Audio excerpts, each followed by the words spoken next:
屬豬嘅你雖然感情、桃花同埋財運都排第8，咁其實又唔係話好差嘅，因為屬豬嚟到馬年呢，我哋叫做太歲暗合，暗合係咩意思啊？有暗中貴人輔助，咁你屬豬比起2025一定好好多啦，係咪？因為2025你係沖太歲，尤其是如果你生3月6到8月8呢個沖太歲，一定唔會好事啦。如果有改變或者轉咗工，一定暫時唔會好順利。咁但係如果相反，你生喺你8月8到3月6，因為2025轉咗工之後咧，今年有機會再進一步，所以今年嚟講人緣係唔錯嘅。雖然排第8，咁桃花方面咧，今年就冇乜行啦，咁亦都唔使有行啦。因為如果你2025沖到結咗婚或者懷孕，咁今年唔使有新桃花啦。除非你2025沖太歲分咗手，咁就喊得一句句啦。咁分咗手咁點算啦？唯有睇月令桃花啦。咁月令桃花今年3月同埋9月咧都要把握下嘅，因為有時月令桃花把握得到咧，今年咧都比較容易維持落去，因為今年係合嘅年啊嘛，合嘅年咧亦都有機會發展到比較稍為穩定嘅感情。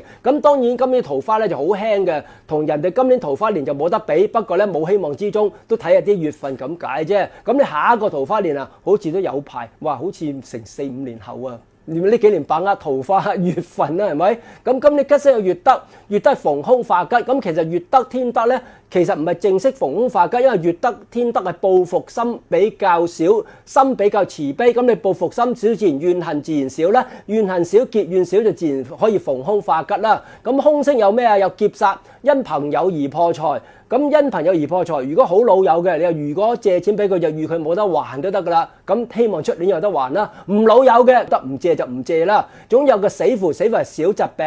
咁但係因為你屬豬，咁你又唔係沖太歲，又冇乜特別。咁呢個小疾病咧就要留意風水嗰啲每年大病位、細病位，你識化解就得啦，係咪？灰地氈6個5毫子啊，音樂盒啊，掛鈴啊，咁化解咗大病位、細病位得噶啦。咁咧大病位、細病位喺大門就冚家都病，喺廚房冚家都病，喺你個房就你個房病，記住化解。仲有個小號叫小破財，小破財冇乜所謂，就你平時好想買又唔捨得買嘅，就趁機用一筆錢買咗佢啦，咁又可以應咗個破財，又可以買到心頭好，咁都 OK 嘅，係咪？所以你3粒凶星咧，劫煞可以唔借錢俾人啫，死符小疾病留意今年病位得啦，小號就自己買中意嘅嘢就得啦。